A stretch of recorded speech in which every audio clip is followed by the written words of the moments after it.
Hello everybody and welcome to the KCM Team Tournament Day 16. We are here in the finals of the second half with Team Queen versus Team Hero. These two teams have battled through many difficult opponents and have met here in the finals for this last best of 9 series. It's going to be a blast, so let's take a look at the lineup. We've got a lot of great matches here.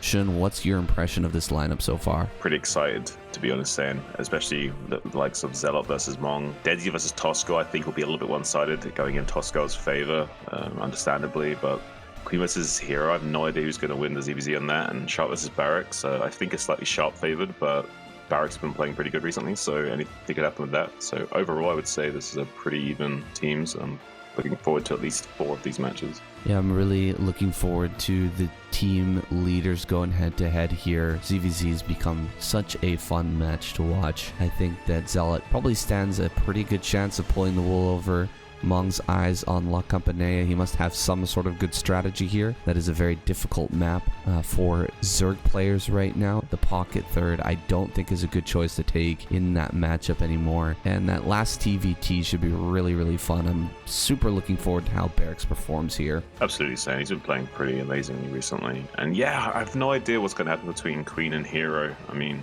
they're both such stellar players, and ZVZ is so crazy these days. I'm excited to see. All right, we're going to head on into game number 1. Let's get it started. All right, we're hopping into game number 1 here. Hani in the bottom right. JB in the top center for Neo Sylphid. Glad to have you here, Shun. Yeah, it's good to be here. We got a Hani representing Team Hero, and got a other player, JB, representing Team Queen, her 12 o'clock position. And we were just talking before saying that we were thinking about maybe a Hydra bus was in order here for JB. It seems really popular with the tier 2 Zerg players here for the ladies squad. Pretty much all the PVZs we've seen, I think aside from one, have at least begun the game with a Hydra bust. Whether it's ended with that or not, different story. Some players have been able to hold it off and scat it out pretty well. We'll see if Hani does the same here. She's got her probe heading towards the 12 o'clock. She's not going to be able to block this hatchery, which is a big win here for JB. Yeah, it's a nice little early victory here for JB going forward. Not going to get that delayed and not really going to have too many options of counterplay. Could go for a cannon rush, but really on Sylphid, a cannon rush isn't just that effective at all, so probably won't be seeing that either. So yeah, nice little early win for JB. Nothing too significant, but a pretty sizable lead.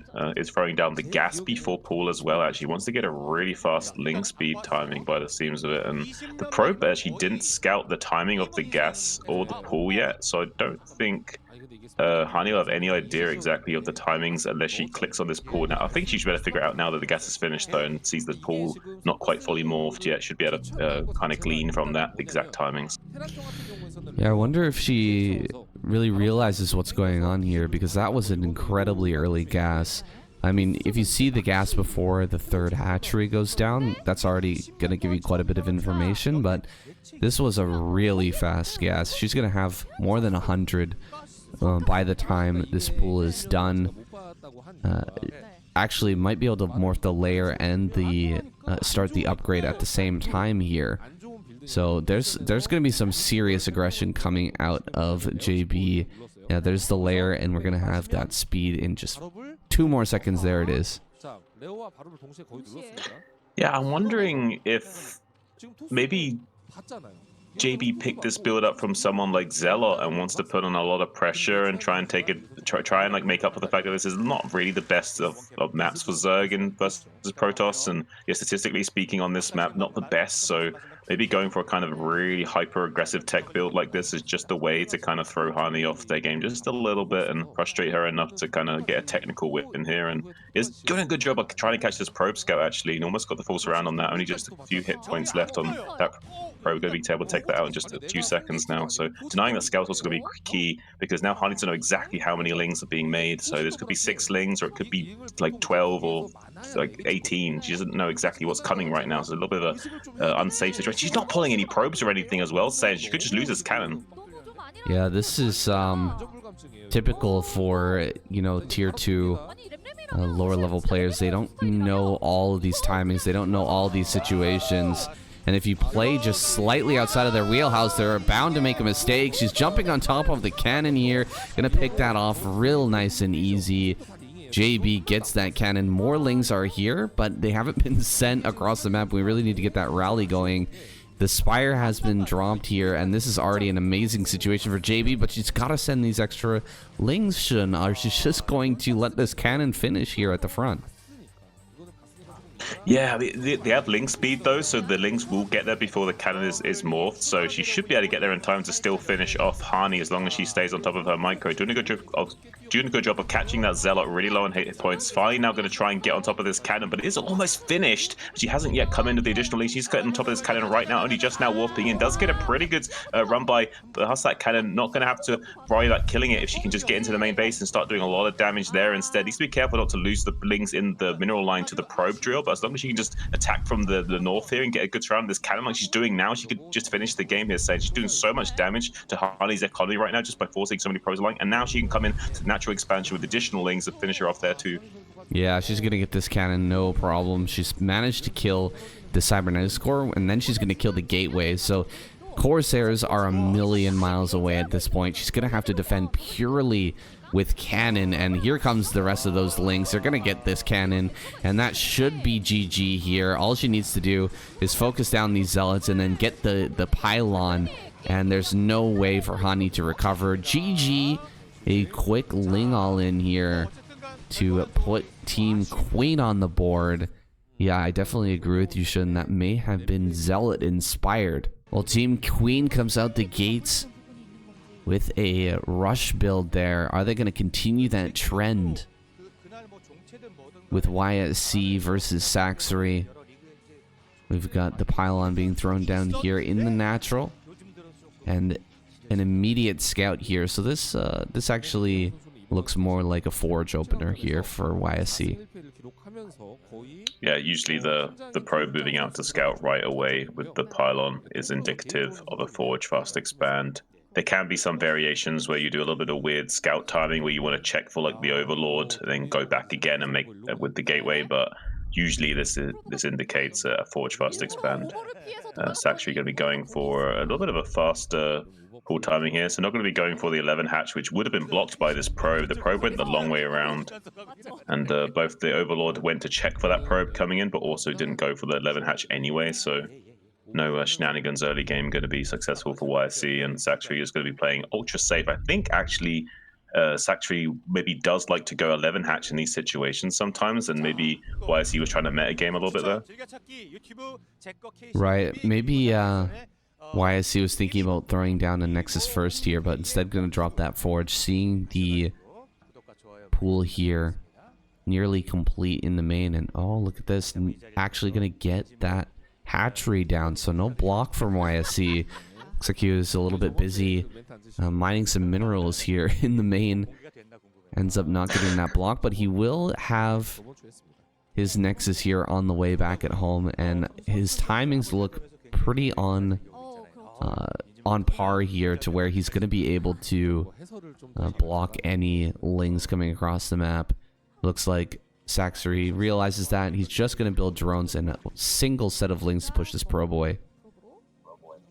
Yeah, basically the rule of thumb is as long as the cannon is on the way before the lings have left the egg, then you should be fine with most rush distances on maps. Unless there's an exceptionally short rush distance, which doesn't really exist anymore, then yeah, you're pretty much fine as long as the lings are not on the way before the cannon's already started. So usually you'll be fine in most situations like that, as long as you can keep an eye on when those lings are coming out of the eggs, or at least know the timing of the pool.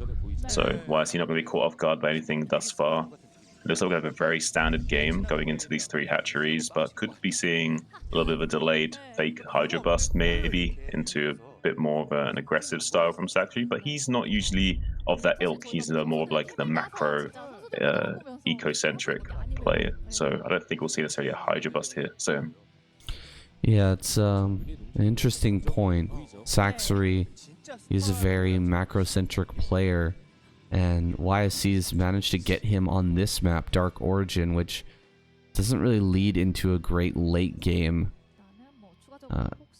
you know, there's not a huge amount of maps. We don't have a third and fourth spawn location where you can, you know, really get into your macro and spread all over the map. Here it's like you have to control the center, and you've got a couple of outlying bases to potentially take in the late game, but it would be shocking to me if we got beyond, you know, 4 or 5 bases on this map. And there's that Hydralisk Den, but a layer on the way here as well.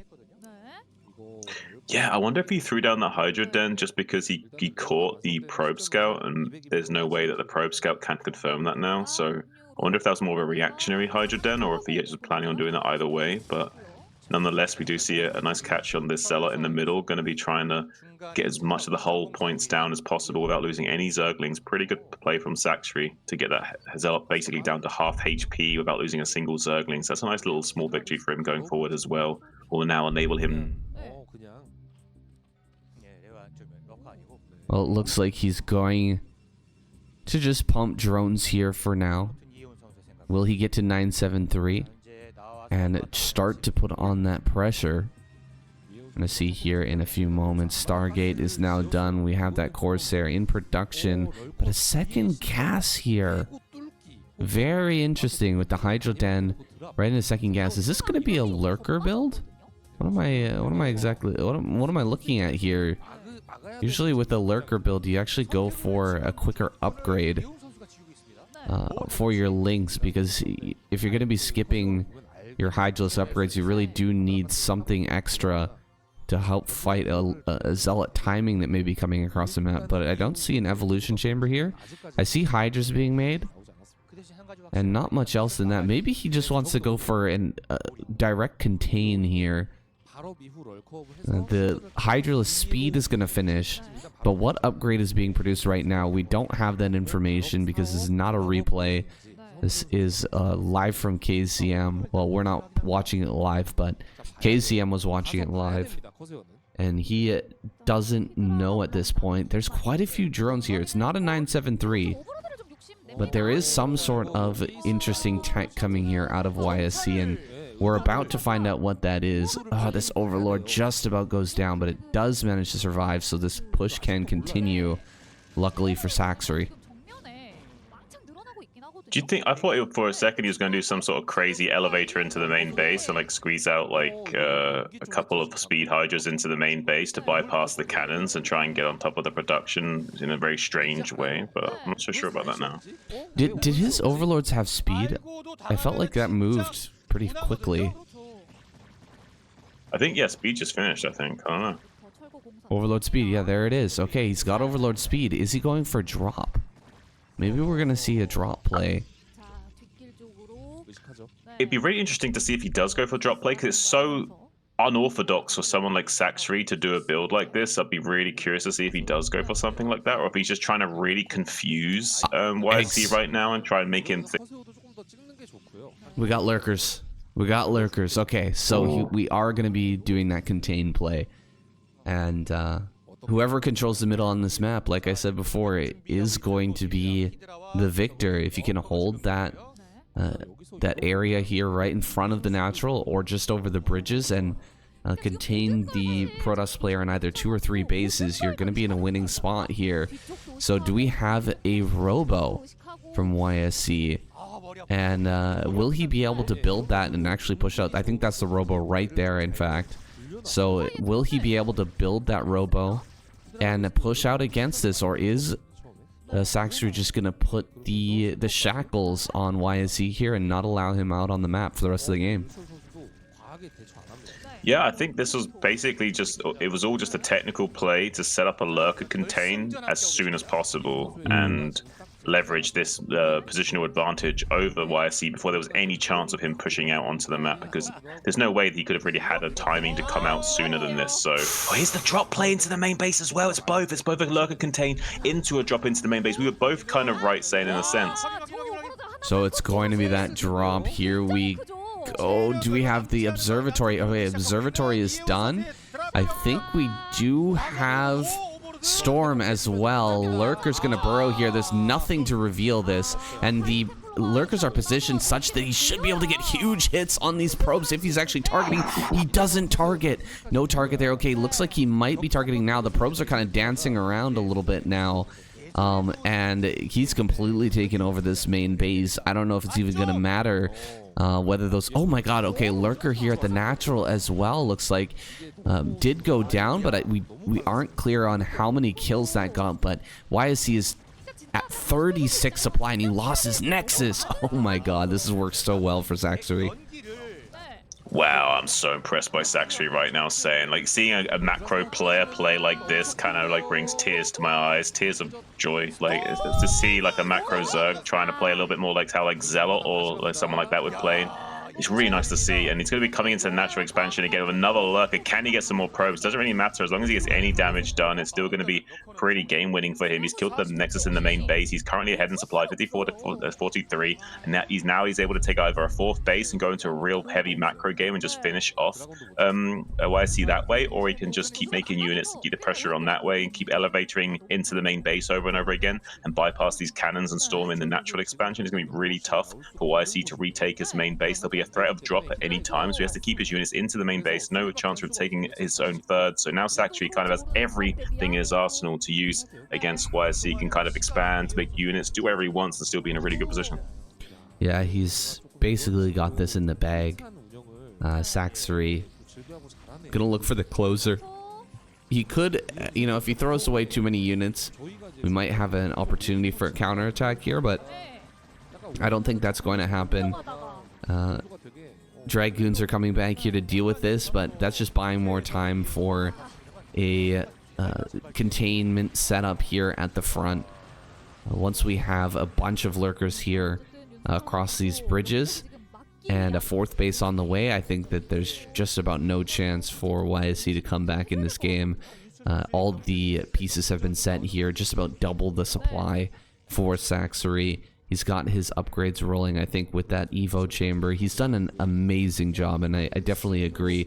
This is like reminiscent of true Pro League days, right? Where every player would come prepared for a single game series. They would all, you know, practice and get ready for that one opponent that they had to take down, engineer a very specific build that's outside of their style, you know, try to surprise their opponent as much as possible and take that win. And I think Saxory's done a fantastic job of that here. Yeah, it's so reminiscent of those days. A few of the drop attempts into the main base getting shut down there, but it doesn't really matter. So he's already put himself in such a good position. He's such a macro-orientated player that now that he's got a game state like this, like, he's already won the game. As long as he just plays a straight-up, solid macro game, he'd still completely smash YSC in this position. So being able to play like that and put himself into a good early game position that he can then just macro out of and not have to worry about finishing the game right away as well is a very powerful position to be in. Seems like he's gonna go for another drop here. I don't know if I agree with this at this point. It's time to just kind of sit back, like you said, in macro. He has 6 hatcheries. He's got plenty of drones. He should be able to just overwhelm YSC as he tries to take a third base. And I mean, he could go into hive. He can do whatever he wants at this point. He's coming in with a fake drop here, just kind of taking a position at the back as well. I don't know what this is all about. We've got lurkers over here. They're going to be able to hit this assimilator, but of course Storms will be able to deal with that. Oh, not able to hit both lurkers at the same time with a single storm, so that's a little bit annoying for YSC as well. Yeah, what's interesting about that is that Saxory put those lurkers so close together that YSC thought he could stop them both, which is even funnier. He's going to split them up even further now, and he's able to hit both of that. Oh, and he gets the Observer as well. This is just super annoying stuff. It's not like it's really winning the game here, but it's just taking advantage of the position he's got, right? He knows that he can get away with this, so he might as well harass just that little bit extra, make his position even better in this game. And YSC, I mean, I wouldn't be surprised to see him tap out here with how annoying this harassment has been. Yeah, it's pretty painful for him here to have to worry about this. He can't even really do anything from this position. He can't take his third. He can't really push out onto the map. He doesn't even have that many cannons in his natural, so he's actually at risk of dying to like a frontal assault as well if he does try and come out from the right hand side and go up the small ramp. Like, there's nothing really that YSC can actually do, save from maybe hoping that Saxby tries to attack into him and he gets some like Hail Mary storms that like wipe out the entire Hydra force without losing hardly anything, and then somehow being able to take a third while counter-attacking, but I just don't see that happening. Yeah, that's highly unlikely, I would say. We're gonna have the Spire coming up here. I wouldn't be surprised to see a Queen's Nest thrown down as well. Saxby has tons of income. He's got all the options in the world, and there's that fourth base as well. So with the fourth base, that's really when you want to get into that hive play and continue your upgrades. Saxby should have triple upgrade here coming as well. Just make sure you've got all the T's crossed here for the late game. Make sure that all the I's are dotted and there's no chance that YSC can, you know, wait this out and eventually get into a third base and be in a good position. Look at all this lurk. This lurker field is insane. And what did you say earlier about a counterattack? It's pretty unlikely, man. What the heck? How are you gonna get through that? I mean, with if you even had a full army as Protoss, how are you gonna break all that? Honestly, this is starting to look like some kind of guy's like crazy idea for like a UMS map to like train how to break out of lurker contains. You know what I mean? But it's not controlled by an AI; it's controlled by a pro gamer. So have fun with that. Right. Well, to me, it's looking like somebody who is like a complete noob playing against a pro player, where it just feels like you always have less than them. You know what I mean? You always have less, but this is actually just a bad situation that resulted from an early game drop, and now we're going to come forward here with the Hydras. Lurkers moving up as well. This is the attempt from YC to try to take a third base, but he's just going to get completely smashed here. All of his army goes down. Every single Dragoon falls, and there go the Lurkers running back up their ramp. And resetting up that contain once again. More drops going to be on the way here. Saxby just playing a ruthless game of keep away from YSC. I'm really liking it though. I mean, YSC will be able to shield this from coming into his main base with the goons, so it will force Saxby to kind of have to circumvent that if he wants to still go for the drop play. So there is some like resistance from YSC available to him, but the writing's on the wall. He's not taking this third base. He's about to become mined out in his main and natural. Saxby just can put so much pressure on him. He can essentially just kill this third base whenever YSC tries to take it. So far, just trading his gas units with YSC at the front while continuously pumping units. He has such a large force of Hydras waiting in the middle now. He's going to come in after softening up these Hydras and just flank from the east now and just completely crush this army and isolate it from the third base and now deny this ever been. Yeah, there's no way that this army's going to survive here on the left-hand side. There's no storms left over. He utilized all of those to break through the lurkers on that high ground, and GG is called. YSC taps out, and Saxby takes a surprising victory there with some amazing harassment and drop play. All right, well, I feel like we've already watched a couple of games of Zealot here. Both Zerg players so far have been taking a page out of his book, I think, and being hyper aggressive in this series. But now we've got Zealot versus Mong, and I wonder if we're gonna see Zealot go for a crazy build, or is he gonna go for a macro play and mix it up here? Well, first things first, saying I'm all for it. I want to see this kind of play from these players, and yeah, it would be hilarious if like now we just see the complete reverse where Zealot just does some kind of macro cheese or something and just goes like 3 hatcheries before pool against Mong. Here would be kind of crazy and insane, but probably not going to see that. We're probably just going to see something like, yeah, looks like it's going to be like a 9 pool expand from Zealot. Probably wants to be able to punish potential 14cc here.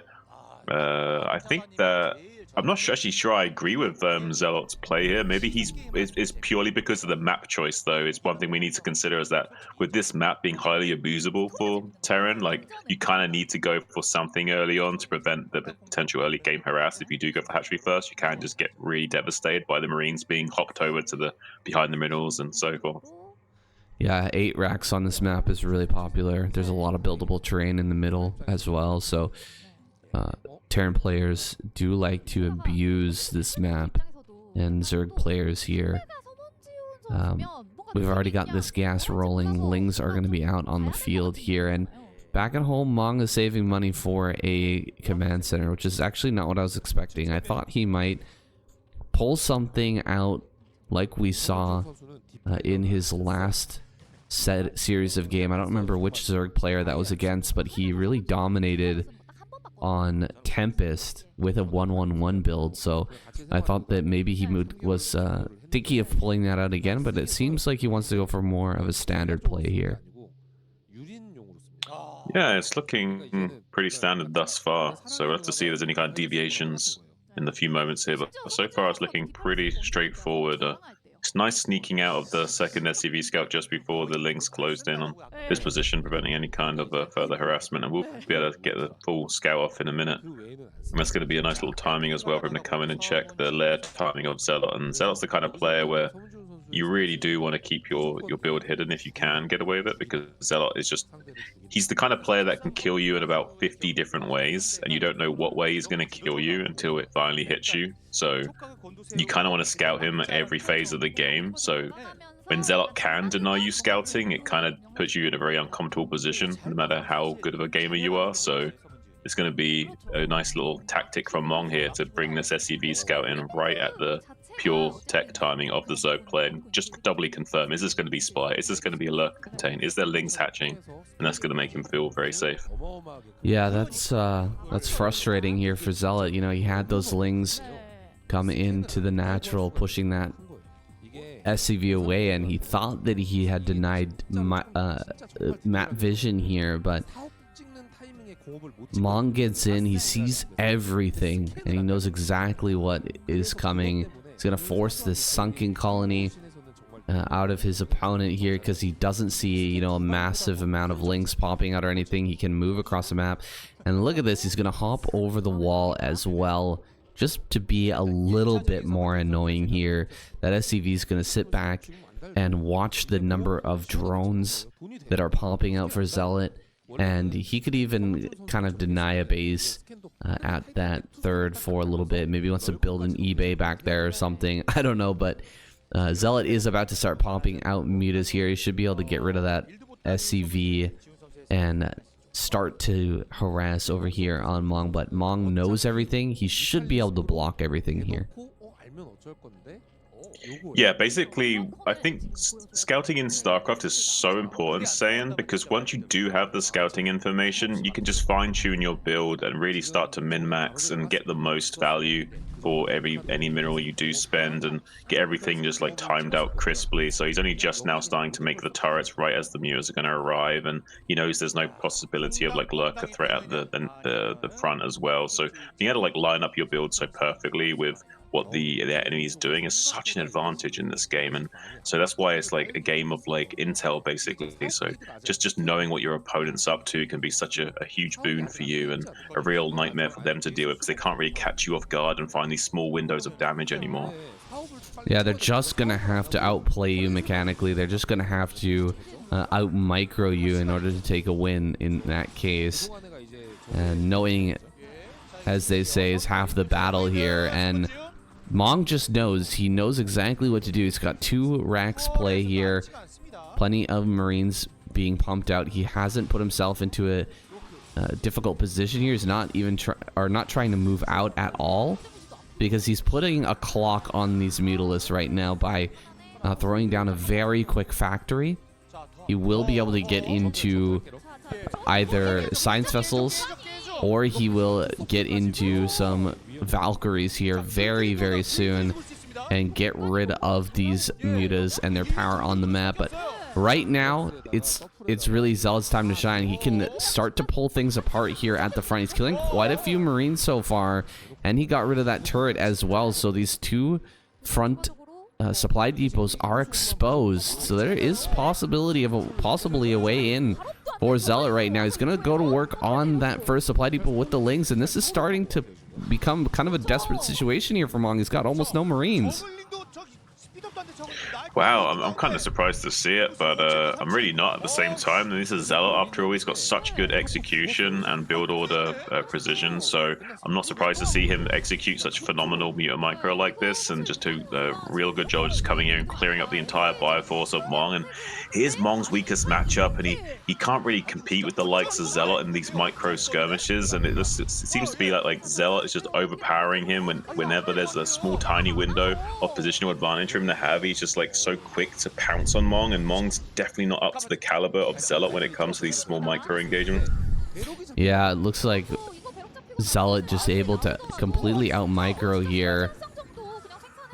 Those Marines really didn't deal much damage to the mutas, and now all of the turrets are gone. Lings are just being sent across the map, and he's gonna take over this barracks area. There's really not much left here for Mong. He's waiting on that first Valkyrie to pop out, but that timer that I talked about earlier, where Mong was placing a timer on these Valkyries, it's just hasn't counted down quick enough, and there we go.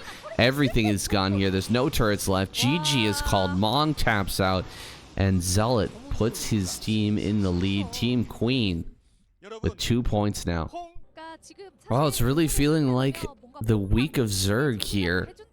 All Zerg victories across the board so far. And we're going here into another Zerg matchup. We've got Denzi versus Tallest Girl. This may be our first Zerg loss of the night.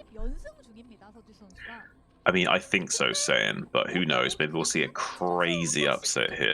But if I had money and this was like, I don't know, let's say 5-1 Denzi, I still would probably be not thinking about betting on Denzi. You know what I mean? Like, I really don't feel like this is going to be much chance of her winning here.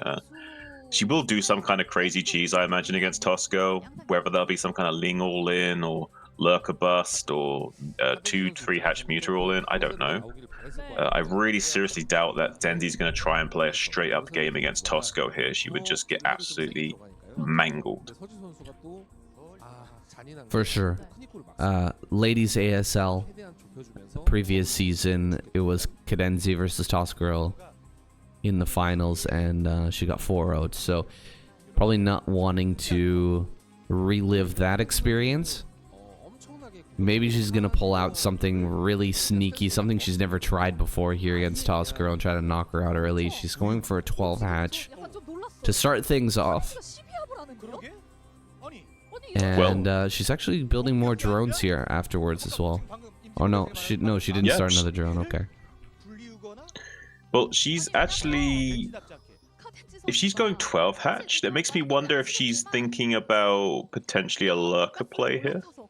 Because you can't really do, you can't really go for lurkers unless you go for 12 hatch. At least like a very fast 12 hatch into lurker play. You can do, like say like a 12 pull into lurker just doesn't really work very well at all.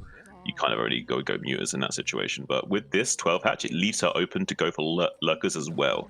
So might see some kind of lurker bust at the front here with the wall in. I don't know, maybe we'll see. Denzi usually doesn't go for lurkers though very often. She does prefer mutas overall. Well, that's interesting.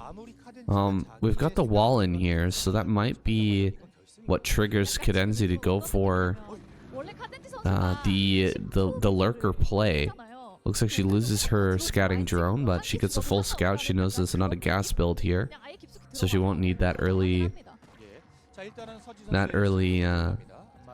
sunken colony in order to hold things off. A couple Lings going to be produced here soon for Cadenzi, so she can deal with this pesky little SCV here in her natural. No layer just yet, but we should see a layer come down, and yeah, I'm looking for that Hydralisk build here. I wonder if we're going to see it. Those two Lings popping out here. It actually needs to get rid of this scouting worker, though, instead of sending these across the map.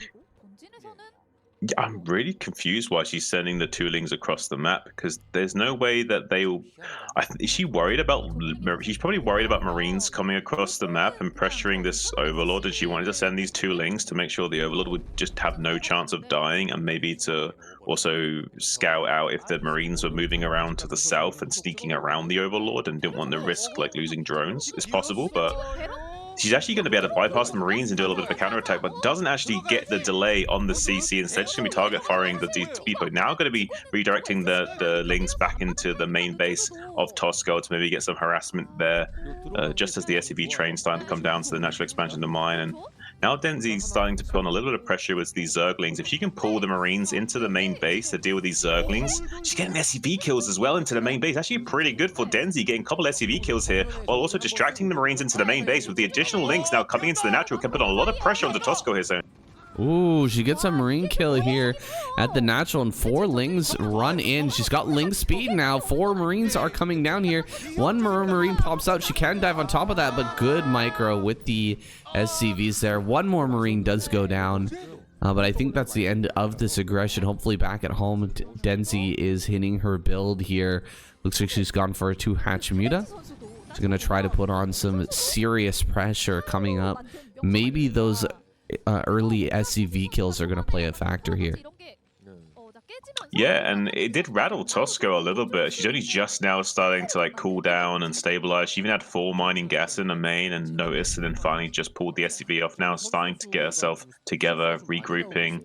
It's got this SCV in the gap on the wall just in case there was any kind of follow-up aggression. Denzi is a little bit psychotic sometimes with some of the way she does like to play her games, and she does like to go for slightly strange follow-ups to her cheeses as well. So Tosco is well aware that there's a potential here that another floodgate of Lings is coming, so she's being absolutely safe as possible for as long as possible, while also now going to be making these scanners. Now going to start to scan the tech of Tosco. Does see the Spire about to finish up, so can confirm exactly what she needs to defend, but will be a little bit behind the curve this game after losing those SCVs in the early game. So there is a big window here for Denzi to put a lot of pressure and potentially punish Tosco. That was a pretty big risk, I feel, from Tosco there. She spent both of her scans, and had there been a Hydra Den and Lurkers on the way, she wouldn't have had any scans to use here at the front as the Lurkers came in. So that was a little bit of a scary moment, but Denzi actually not going for that tank. Instead, she's thrown down a 3rd base down the bottom right. She's just going to start to do some harassment here. Oh, that looks a little bit funny. Looks like there's only 2 minerals there. That's actually a little bit strange. I don't know why it's like that, but... Oh, here comes the medic. Wait a second. Medic walking out on her own. Ah, what a pain there. Tosco loses her first medic, and Denzi gets a nice little win here to start this aggression. Yeah, I'm sure Artosis will be feeling a sense of catharsis if he could see that. Definitely was a bit of an Artosis medic there, wandering off into the abyss, never to be seen again. But yeah, I think the hatchery being made and only seeing 2 mineral blocks, I think that's a glitch on certain maps where I've seen it do that before, where I'm not sure why it does it, but it seems to be something to do about observers and building hatcheries. I don't know why. Well, we're almost gonna get this supply depot at the front. We're gonna bring some some Lings forward to deal with these Marines. Ooh, the Marines actually getting kind of blocked up on that.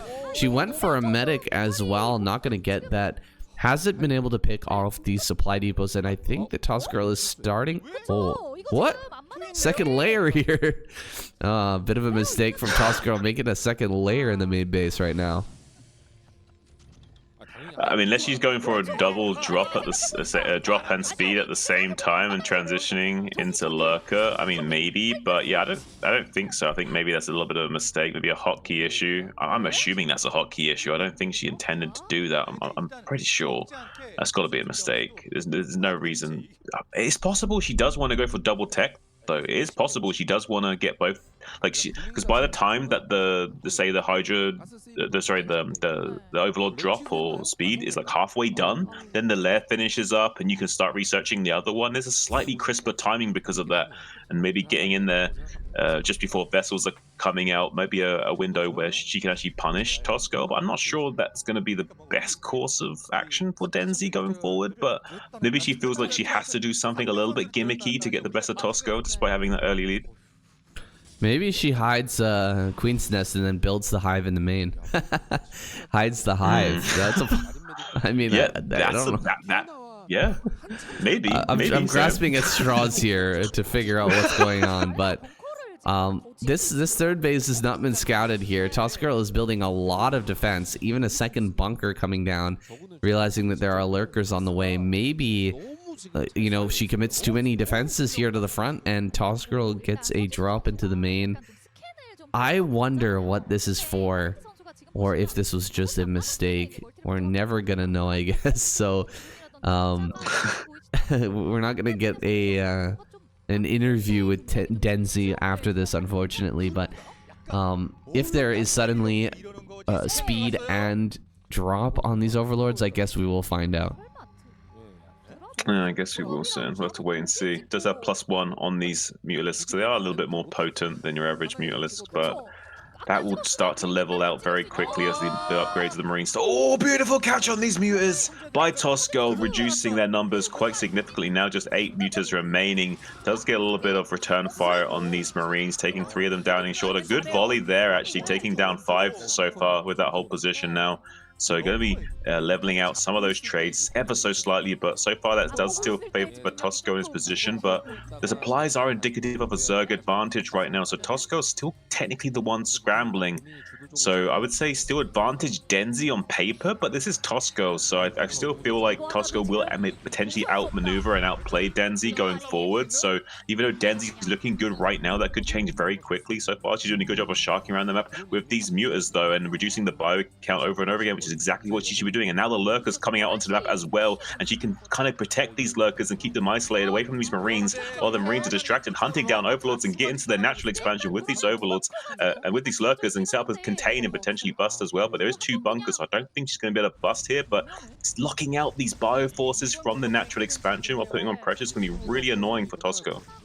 I don't know if she's locking these out, or is she setting herself up to get surrounded here, going after this first science vessel, but losing every muta in return. Oh boy, Denzi making some critical errors here, but she is going to back away with these lurkers, which I think is the right choice. She's got a 4th base on the way. All she needs to do is get a Queen's Nest down here and get that hive tech rolling, because it's pretty late at this point. And with 4 gases, she should be able to hang on and get herself into some Ultralisk tech. She has had that Evo chamber for quite a long time. As long as she has a Carapace upgrade on the way, she should be feeling pretty good here.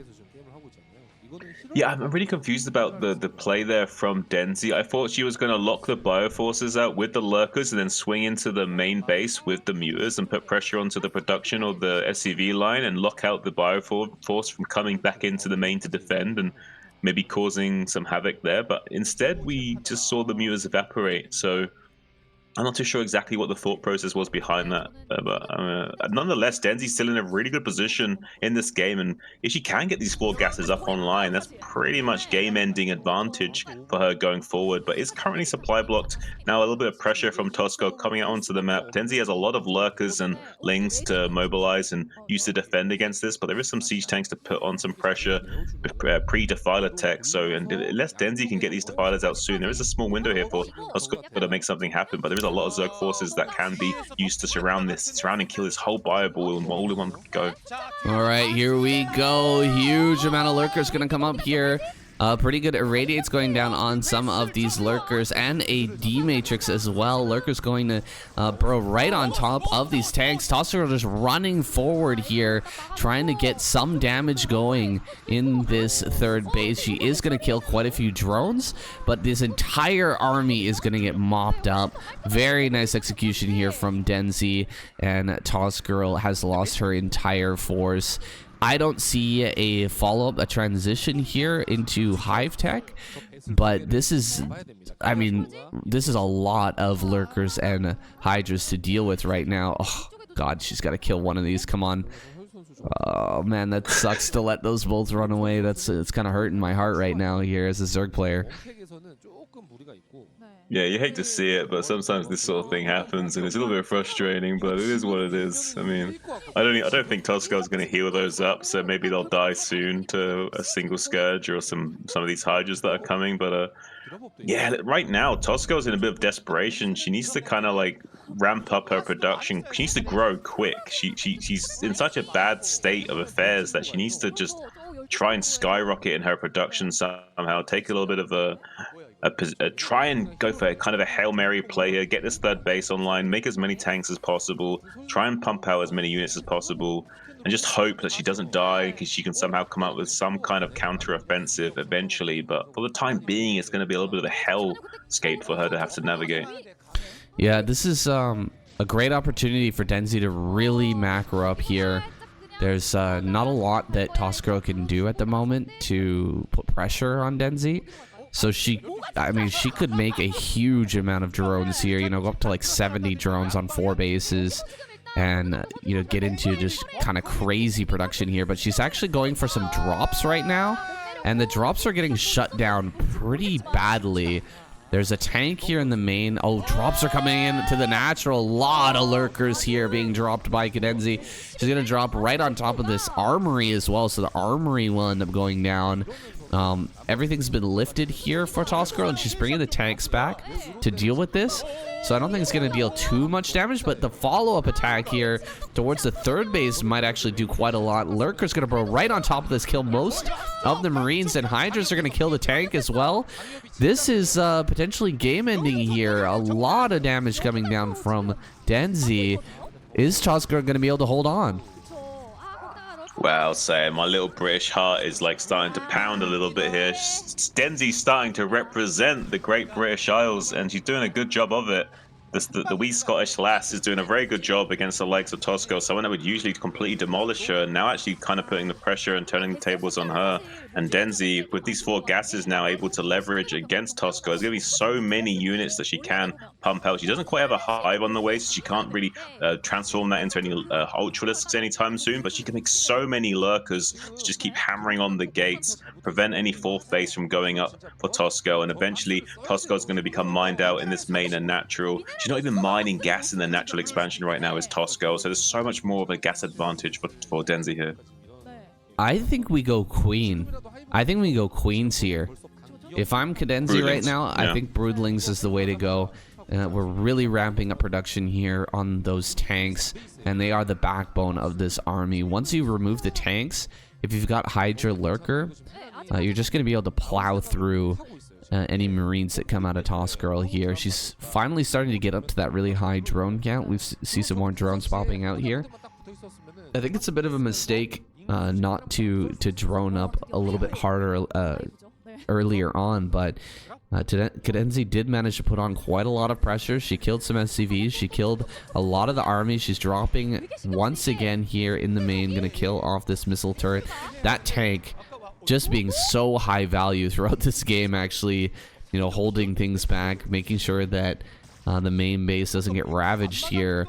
And another drop coming into the natural. Here we go again.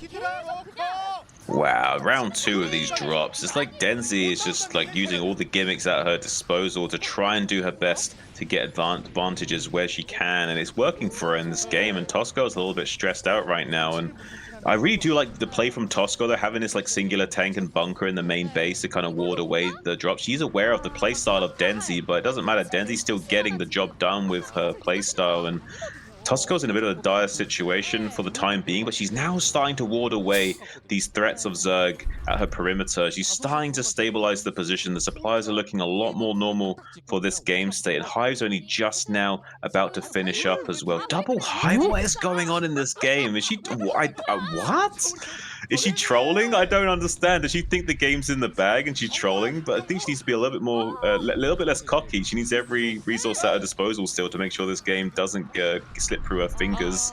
and maybe go into Defilers right now and start to make Ultralisks maybe, because there's a lot of tanks actually for Toss Girls that she can start to shuffle out and leapfrog across the map to this bottom right quadrant and cause a lot of pressure there if Denzi's not careful. And only just now finishing these hives, so it will take a long time before the Defiler tech is available to her. So it could be a small window for Tosco to exploit here for sure. Cadenzi is not macroing right now. I think she might have kind of missed the boat here. That last attack really seemed to throw... it felt desperate to me, the way she was attacking in there.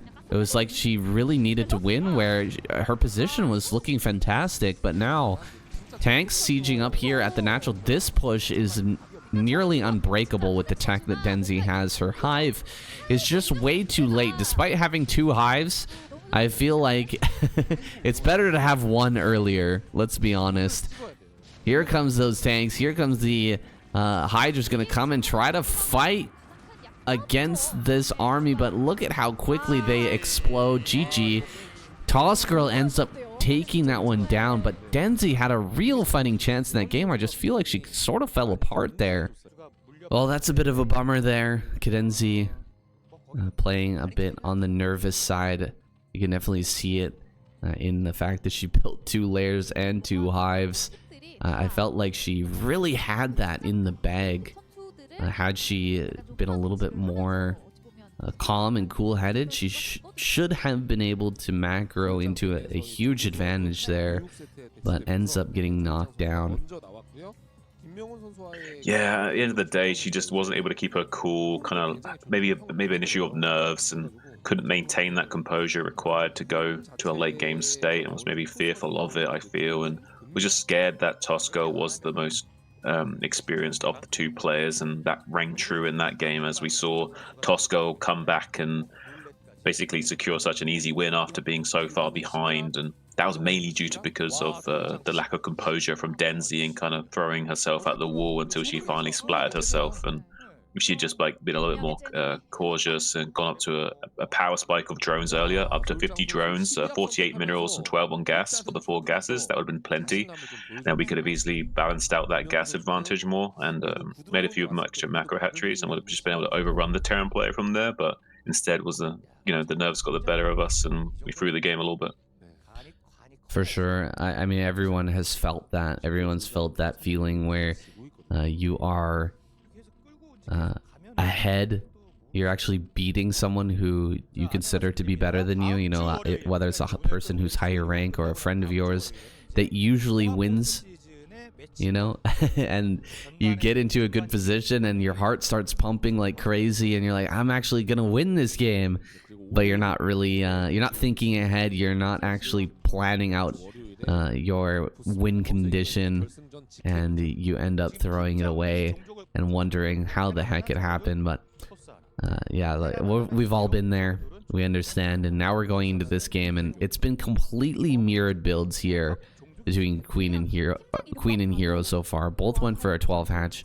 Both went for pool gas right after, and they're both building literally exactly the same units right now.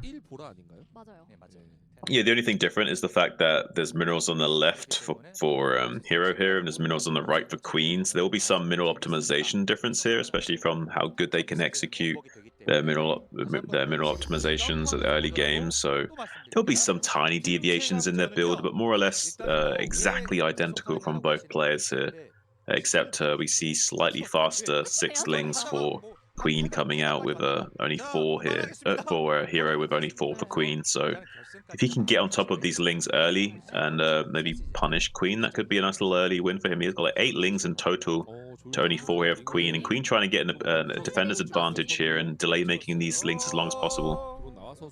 Well, if he loses a drone here, he's going to really regret building drones rather than lings in this situation.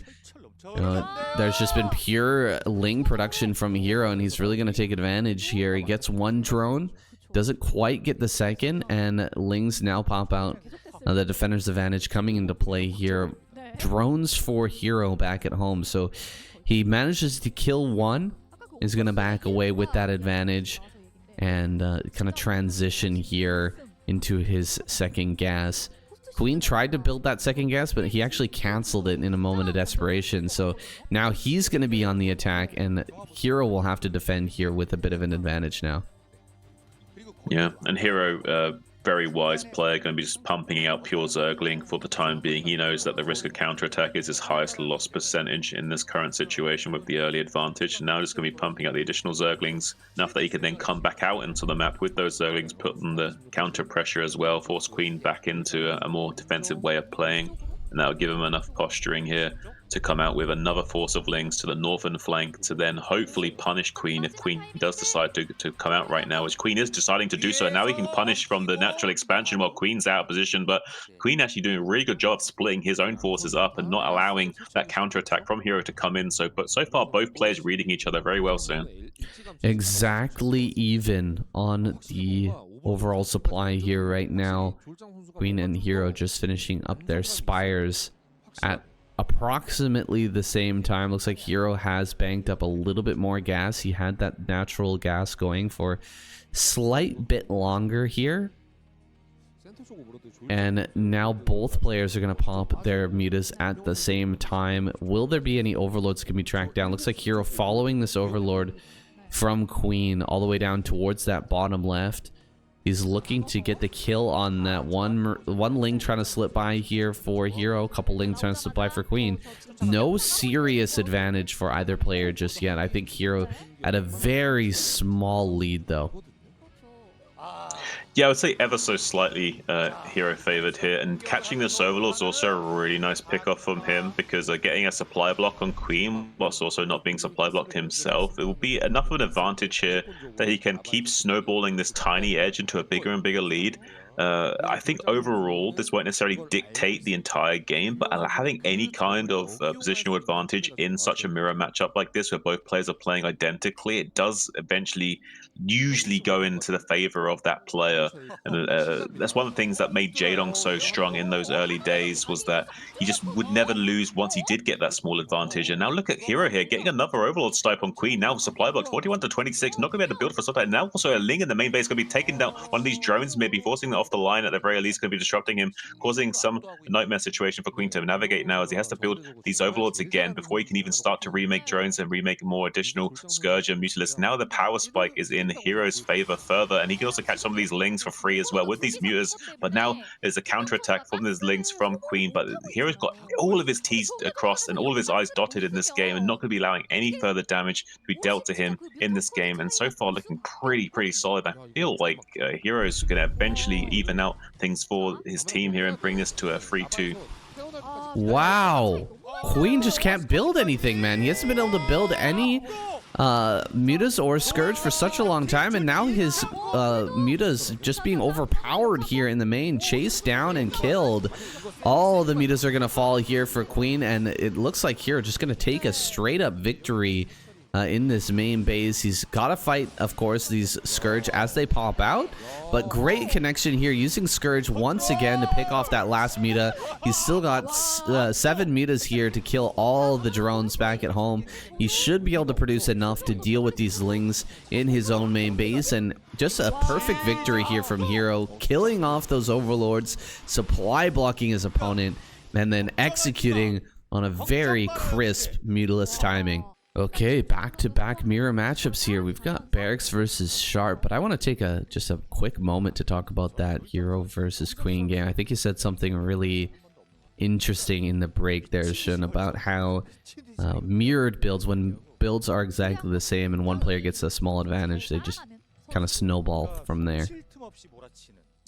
Yeah, there's not really much you can do about it as well, saying like with players of this caliber, just a tiny advantage, even if it's just an unprotected Overlord that supply box you for a little bit, like that can be just an insurmountable odds for you to overcome when there's a player of that caliber doing the exact same thing as you, but with that tiny advantage can just escalate to further and further levels of advantage to just such crazy win percentages that even the best player will still not be able to navigate their way to a victory. So really frustrating to have to deal with when that happens, but having an unprotected Overlord like that's just a nightmare scenario to have to recover from when you're in a mirrored situation. Yeah, that does make sense to me, like why we didn't end up seeing a later game there, but we have been seeing so many later game ZVZs. It's really the popularity of going for more of a spore-based play, and when one player is going spores and the other player is going Mutalisk, that's when we can really see those late game scenarios play out, or when no player gets an early advantage, right? If there's mirrored builds and no Overlord goes down, there's no clear advantage for either player, it's really hard to decide to actually pull the trigger and go for an attack, and that's when things really start to build up. Yeah, exactly. That's what we see a lot lately with players are a little bit hesitant to be aggressive because they know how strong the defender's advantage is, especially in those mirrored situations. So usually players are erring on the side of caution, which is why we've been having these super late game styles, because there is that big defender's advantage to worry about. And players of this day and age are just so good in the meta game that they can afford to not really be caught off guard in the early game like they used to be able to. And back in the day, it's so easy to get Ling Rumblies and stuff, but now not so much. So usually players erring on the side of caution, and we see Barrack's going to be getting into the main base with the SCV here and just confirm exactly what's going on. But meanwhile, not able to get into the main base is Sharp. And with 2 SCVs versus 2 Marines and versus only 1 Marine, he's not going to get in there easily. But beautiful micro from Sharp, even though he has a disadvantage, kills both Marines, and now can also put a little bit of pressure on and get his SCV, and now will be able to delay this command center going. It was a very good tactical advantage for Sharp going forward. Does able to shut that down before losing the SCV, building the command center though. Oh, barely not able to get that save. Would have been a huge pickup for him.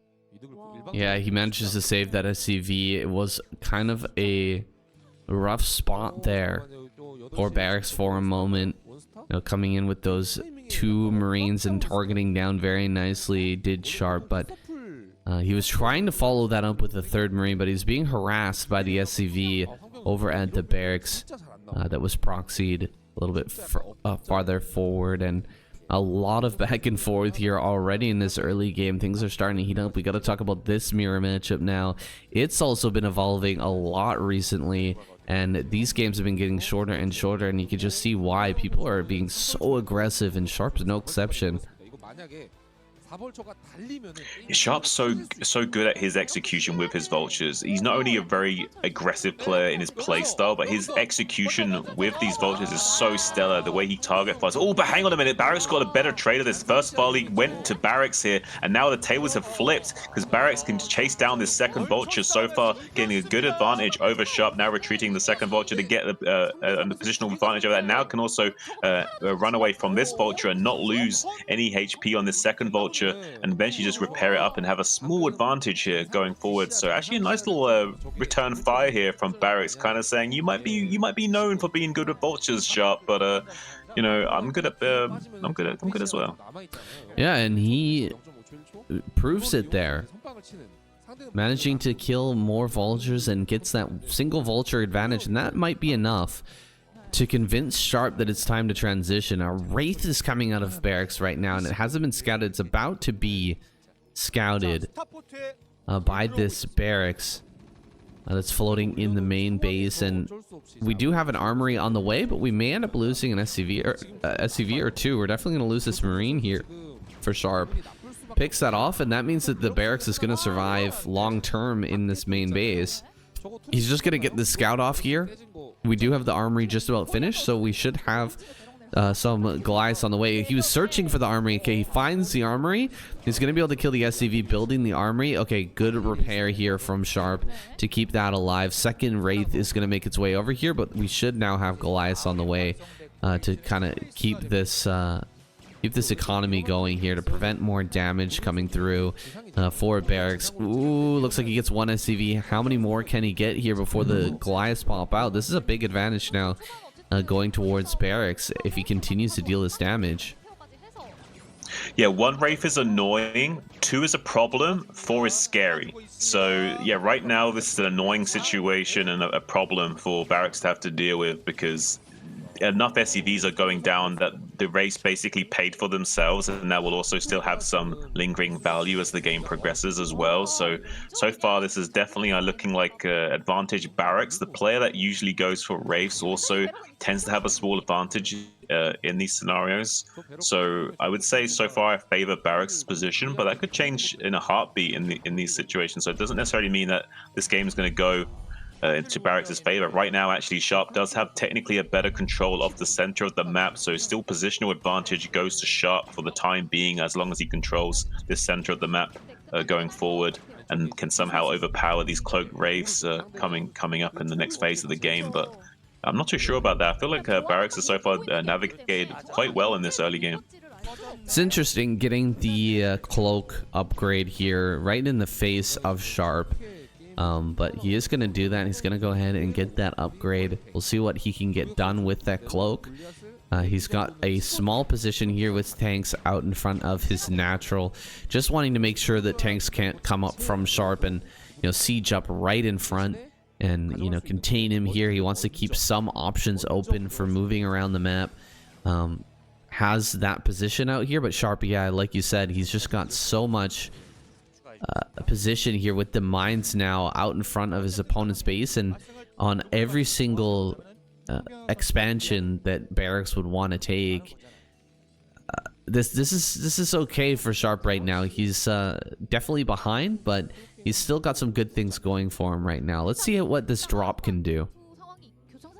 Yeah, we have a Vulture drop Gambit coming out from Barracks right now as it makes its way to the southern threshold of the map. Going to be trying to circumvent being scouted by going around the very south side of the map here to try and see if he can sneak in and do maximum damage, while also making him play out onto the center of the map to kind of distract Sharp and keep his focus central right now as the dropship makes its way into the natural expansion. 4 Vultures inside here to try and get maximum damage done. I'm not sure if he's going to do 2 in the natural and 2 in the main, or maybe even just do 4 in the main. That's another possibility here. Wants to maybe lay down some mines. 2 Goliaths intercepting the dropship right away, though, saying the Vultures will be able to get out still, but catching the dropship is for guaranteed. Is a nice little pick off here. Mine's not able to find their connections as well. Does try to get onto the SCV line. Does take out the gas SCVs first wisely. So that's 4 SCVs killed so far. Maybe kill like 5 or 6 or so SCVs, but not really the exact damage that he was hoping for, but still a pretty respectable find for him.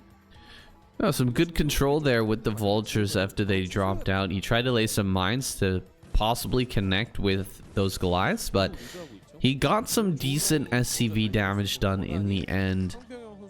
Now coming forward with the tanks, he's actually taken a pretty forward position here against Sharp and is putting on quite a lot of pressure. The Wraiths have found that there's not really that much defense here in the main. There is 1 Goliath, though, that's going to push them back.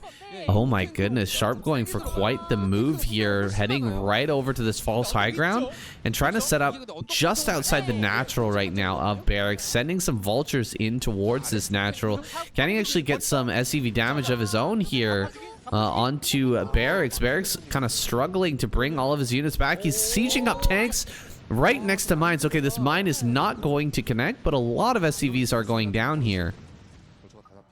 Yeah, that's definitely evening things up in terms of how many SCVs have been lost, and I really do like the positional advantage of these tanks in the false high ground here. But now Barracks is going to make a big play for it and try and overwhelm this position right now and crush it. But if he doesn't clean this up nicely, it's going to be devastating for him. He is starting to do a pretty good job of that.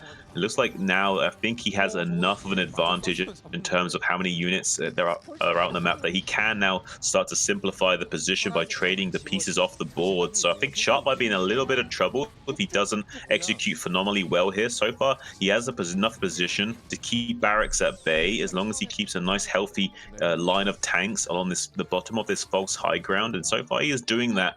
And now he's going to probably want to try and jostle for position and see if he can navigate back to safety and try and set up a new siege line more central to the map here, while also setting up to take his own third in a few moments, because he needs to re-establish some lanes of trenches here in the map to kind of make sure that he has a viable late game going forward, because Barracks is expanding himself right now. Yeah, this is interesting to watch, right? Barracks, he's obviously a very good player and he's got himself a good advantage, but the way that he's moving his tanks, the way that he's sieging and unsieging here, it makes me feel like maybe Sharp is slightly better in this matchup. We've seen him play from behind, even against a player the quality of Light, a little bit earlier on in this this half of the in the second half of the KCM. He is just such a beast in this matchup. I feel like he gets the most value out of every single unit. Will it be enough to bring him back in this game? I'm not sure, but Barracks definitely seems to be capable of making some mistakes with his siege ups. Let's see if he makes an egregious enough error here to where Sharp can actually make a comeback. It's like going to be able to deny any bases going down here at the 6 o'clock for now, getting some mines over here. But Sharp is actually expanding over towards the center right. And we're actually starting to get into a longer game, which is, funnily enough, kind of rare in this matchup these days.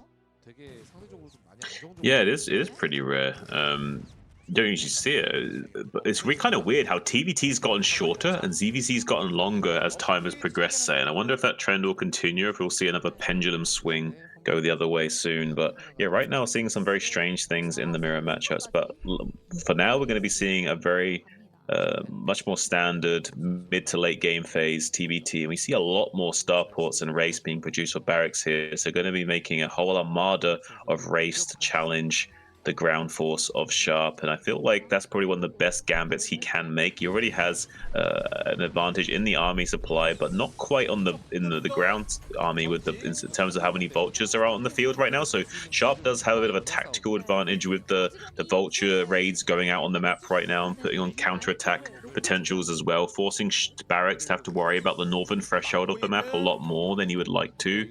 So, and Sharp's done a great job of establishing this central control. I feel like Barracks has enough army advantage that he can eventually squeeze Sharp out of the center with these Wraiths coming up soon. But for the time being, Sharp's done a great job of like jostling for position and like able to set himself up quite nicely going forward and give himself a very strong fighting chance here.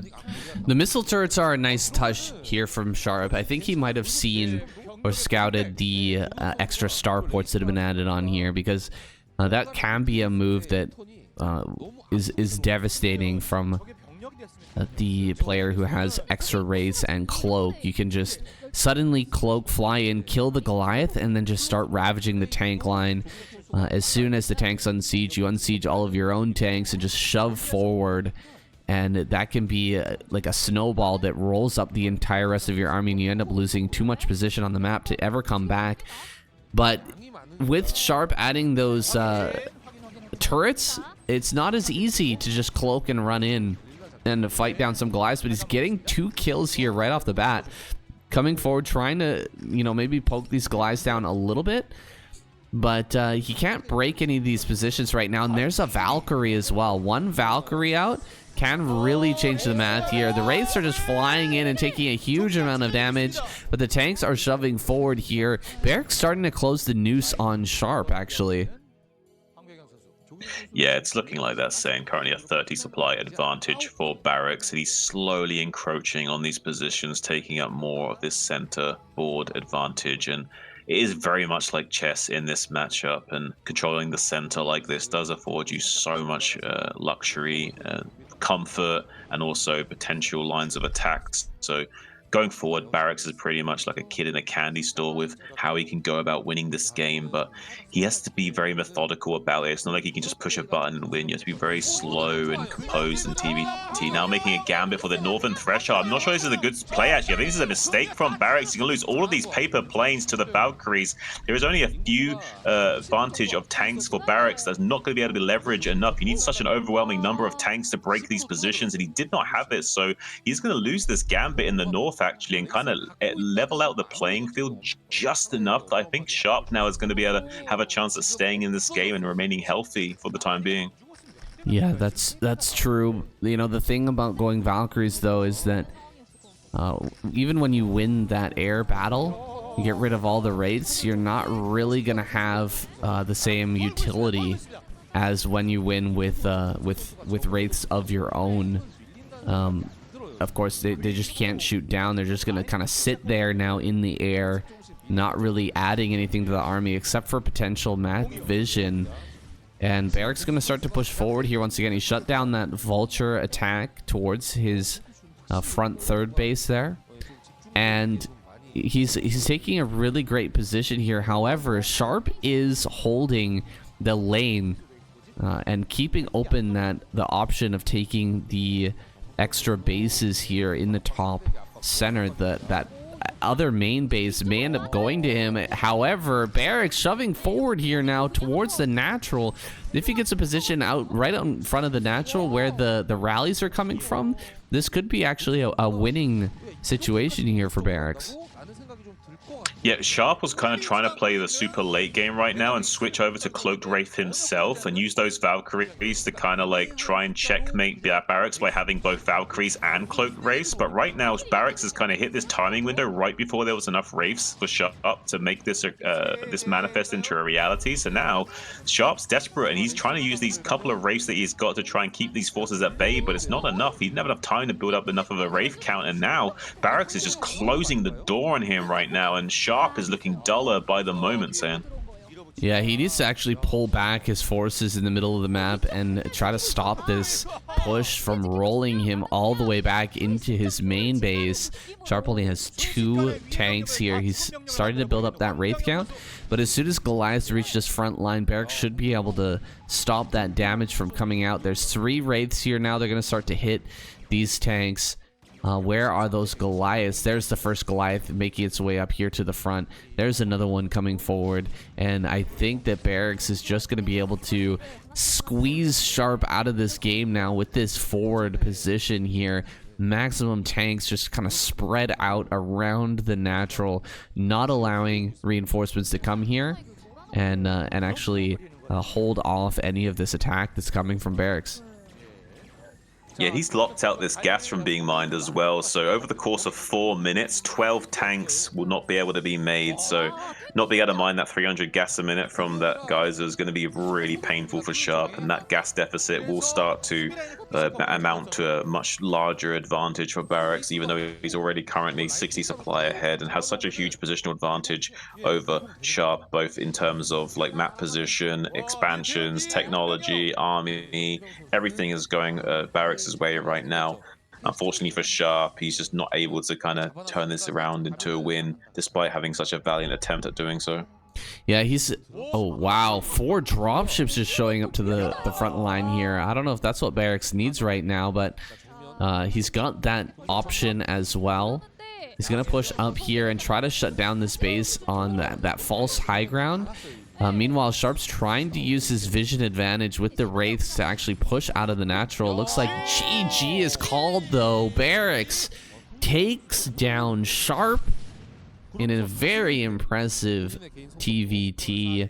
That was really back and forth there. I thought the Sharp was going to be able to make that comeback, but the push towards the natural was devastating. All right, taking a look at the bans here. We're going to go ahead and get rid of that YSC versus Saxry matchup for Queen, and Cadenzi versus Toss Girl being banned for Team Hero. I think that's probably a wise choice. What do you think? I think it's an exceptionally wise choice. I don't think there's not a ban that's the higher value right now than banning the Cadenzi. Very wise from Team Hero. And yeah, the YSC makes sense. And Saxry did seem to kind of manhandle YSC there and also was like prepared for some interesting ways of playing. And I feel like YSC is probably going to be out of his element even in a rematch scenario. So yeah, probably wise to also ban that out. So I'm not too surprised by the bans, but what match would you like to see in this first spin here? I'd love to see the Queen versus Hero rematch. Barracks versus Sharp's great as well. Zealot versus Mong could be a good match. Just depends on how well Mong can hold those Beetleisk harassments. Not sure though. I want to see that one. I'd really much rather see these last two, set 5 or set 6. How about you, Shun? No, I concur with you as far as that's concerned. I think set 5 and 6 are going to be the most stellar games available to us. All right, well, let's watch the spin. Here we go. Hold your breath, boys. Set number 3. Zealot versus Mong going to be replayed here on La Compañía. Should be a fun match. Not the one I was hoping for, but let's jump in. Are we on exactly the same starting positions here again? I think that's right. Zealot here in the top right, Mong in the top left. This is completely the same as that set that they had before. We'll see if Zealot just goes for 2 Hatchet again. There's no reason to change things if it ain't broken. Am I right? Yeah, if it ain't broke, don't fix it. And you are right saying this is identical positions, so it will be interesting to see how things will, you know, navigate from here. I don't necessarily feel like Mong's gonna have the best chance of beating Zealot. It's not his strongest matchup, and someone of Zealot's caliber and his play style and his wheelhouse of potential is just, it's so frustrating for someone like Mong to deal with. You need someone like Light or someone with more TVZ experience and knowledge to draw on to kind of navigate the little nuanced roads that Zealot likes to walk down. And if you can't navigate that absolutely flawlessly, you can just pull you apart with something that, you know, catches you off guard, or just purely better micro and execution. If you're not the most stellar at controlling your bio groups against those Muas in the early game, he will just overrun you. So someone like Mong can just get pulled apart and outplayed by the superior mechanics of Zealot. All right, we know he's your boy. Okay, we're getting this one. We've got the wall here at the front. Once again, I'm looking at this game so far, and it's like exactly the same as the last one. Am I right? Like, I think we went for a 9 pool this time. There might have been a little bit of a later pool in the last game, but it's almost exactly what we had last time. Okay, actually, 6 Lings gonna hit the field right now, coming across the map.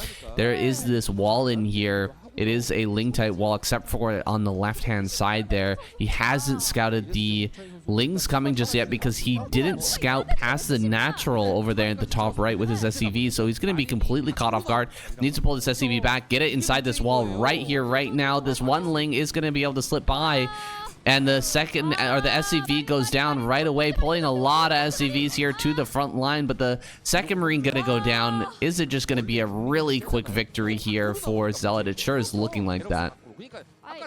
Yeah, Zealot just metagamed Mong like crazy, and Mong basically metagamed himself with this style of scouting as well. Also going to be catching the Marine as it pops out by setting this little Ling trap, but Mong going to try and desperately do a drill. Beautiful drill from Mong though, catches the Lings, can maybe make something happen there. Good surround on the Lings, but not quite able to catch all of them with their fusion cutters, and now the Marine finally out of the barracks, but in the safe arms of the SCV, going to be able to maybe get back to his bunker. Needs to be careful not to lose that Marine before the bunker missions. Does able to finish that up and get into the bunker safely, but now his supply depot can be hit from the south, so forces that Marine out of the bunker for the time being. Maybe some further aggression can be levied against Mong, but I don't think that's going to be successful. There's just 7 Lings remaining at his disposal, and I think he's going to be transitioning from here, but it was a nice little early aggression for him, putting on some pressure on Mong and really stretching him thin, and now it's a very weird game to navigate from having such an early game disadvantage and not quite able to know the exact timings of when things should be being made. It's very difficult to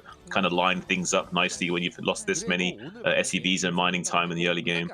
You know what? This goes right back into what you said at the beginning of this cast, is that there are so many different pathways that you can walk, and players like Mong might not, know all the nuanced timings when things get a little bit crazy in the early game. Looks like he killed one of his own Lings there, maybe to make a little room for an extra drone to pop out there. But yeah, right now in this situation, as Mong, you're going to be pretty confused as to kind of where exactly you are and what your timing should be. This scout is definitely going to help, though. Getting in here and seeing that spire, that is a huge tell for him. That should kind of orient him as to where he needs to be in this match. Oh my god, look at this. A huge line of SCVs getting pulled right now. It's been spotted by Zealot. He's pulling all the boys here. What is this from Mong? Mong just wanting to end the game right now? 2 creep colonies are going to be made. And, I mean, with these 2 creeps finishing, I think he should just hold this, right? Yes, he should just fail here. And this is a big miss micro. Mong should just die. But there is a chance that he can somehow kill this Sunken in time. It just won't happen though. With any kind of micro, he should win. Good surface area on those links. Sunken going to finish up. Does try and target that fire down with the remaining Marines, but it's just not going to be enough DPS to get through the HP of those Sunkens. With the armor value as well, only doing 5 damage a hit with the natural regen of the Sunkens as well, and the additional links and drones providing support. There's just no way for that DPS of the Marines and SUVs to cut through that in time. So yeah, unfortunately for Mong, that's going to be completely deflected. There was a lot of investment in that defense, so it does kind of stifle the timing of the muters now. As a result, there is a much weaker muter counterattack that's going to happen, but it doesn't matter. Mong hasn't even got a natural expansion. He's only just now building his engineering base, so it's kind of a dire situation for him still. Yeah, he's I mean, maybe if he didn't see all of the SCVs coming, he might have been able to break through, but at the moment you see those SCVs being pulled, you know that Mong is completely all in, and building a couple of sunken colonies to hold that off. It's a huge commitment, but it's definitely worth it. Zealot's now going to be able to transition here into making, I think he's got like 5-6 mutas on the way here. He definitely had around 500 or 600 gas. So he should be able to start harassing here, and the turrets aren't even done. The Marines got no upgrades, no range, no stim. We've got no medics here either, and it should just be a straightforward victory for Zealot from here. Yeah, he's done a great job today as Zealot, and making the likes of Mong look a little bit silly, but it's not really Mong's fault. It's not Mong's best matchup, and Zealot is just the kind of player that's so annoying to have to deal with, and he just doesn't know how to walk these roads. He's basically trying to navigate the dark right now, whereas Zealot's got street lamps like every 10 meters, whereas Mong is just blind. And unfortunately, that's going to lead to a disastrous situation like this, where Zealot's just having a field day, like he's playing against some scrub on the ladder. Meanwhile, it's actually a pro gamer. It's just he's just so experienced in walking these strange pathways through the jungle, and Mong just hasn't got a clue. Yeah, it's exactly as you say. You know, Zealot just made this game weird, and Mong, you know, doesn't have that experience. To know that you can't just pull SCVs at that point in the game and try to win. There's going to be sunken colonies finishing up in time to hold that off, and you know, links popping out also helped out quite a bit. But you know, he tried it. He did his best. Mong is going to have to tap out here, though. There's just no way to get enough turrets up to stay alive here and actually get a natural out. You know, Zealot is already fully on 2 hatch muta here. He doesn't have to do anything except for to make mutas and just focus on breaking Mong. And Mong has to do everything at the same time. He's got to build, you know, turrets. He's got to build that command center. GG. Yeah, there's just no way. Mong taps out, and Zealot takes another nice little victory here. All right, and with that final win from Zealot, Team Queen takes that victory away. I don't know how impactful that win is going to be, because we've got our final lineup here. The grand finals, the playoffs are going to be starting in the upcoming week. We've got match 1. I know it's all in Korean, but I've got the translation here. It's going to be Team Light versus Team Queen. That's going to be played on December 4th. Then we're going to go to Team Hero versus Team Bisu December 6th. And then for match 3, the losers of match number 1 versus the winners of match number 2. And match 4, the winners of match 1 versus the losers of match 2. And then beyond that, I don't know where we're gonna go with this playoffs. I guess that's not gonna be the end, is it, Shun? No, I don't think that is gonna be the end. And who knows when the end will be for this league, this game. We will be going on for decades saying, and we might be 50 years old still talking about this, you know what I mean? Well, I'm sure that we're gonna have a winner here sometime before the end of December. I'm just not sure when it's going to be. Thank you guys for bearing with us here. It's been quite the adventure. We're still kind of learning about the overall format here, and we still don't have confirmation on the total prize pool either. Yeah, but I tell you what, though, I've been kind of like, this has been growing on me. Like, I wasn't too sure about the format initially, but I've come to love it a little bit. It's certainly not the same for me as the other race war format, but I do like it so far, and definitely growing on me. Yeah, this format very reminiscent of Pro League. I feel like in the regular race war format, you can't really prepare too well for an individual opponent. You really just have to prepare your overall skills, because you never know who you're going to go up against, and if you end up getting on a roll, you're going to have to continually fight to stay on top. But in this way, we're really able to gain value from our teammates, practice with our teammates, and develop strategies that are going to be able to upset some power imbalances that we find in these matches. And it's been growing on me as well. I think it's an interesting take from KCM, and this finals, this playoffs should be some of the best games that we've seen so far. We've kind of gotten rid of the chaff here. We've taken the wheat now, and we've got the greatest teams from this season of KCM that are going to be going head to head in what seems like quite a few different matches here. Yeah, with the format, it does kind of give us like a simulated pro gamer house type, era vibe, and I really do like that. I do like that, they've got these like, pools of players that can train and help each other out, prepare for specific matchups against specific players, and we saw like with the game with Saxry, and he did something completely unorthodox to his usual play style and completely threw YSC off. And you're not going to see those kind of games in Race War usually. So I do think it will afford us overall higher quality games going forward, even if the format doesn't seem too great on the surface for some of you guys. I feel like it's kind of like a diamond in the rough type situation, and we're not quite realizing the value that we've got here.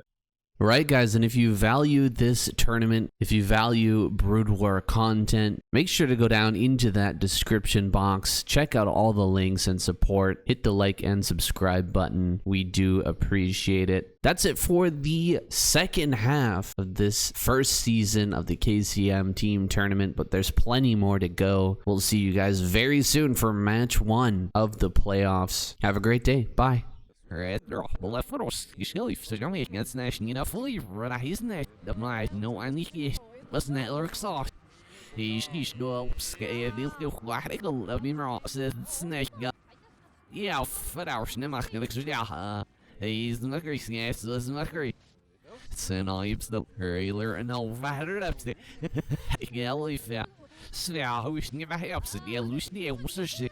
Svea, her side, he's not the cast at the wall, but they're not learning. The show, sit, look at the very fungus, these scat.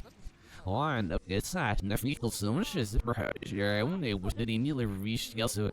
Her and they cast associated with him, Mr. Side, left it. Or the nuclear cast, that's how lad ma. Hurry up, let's him.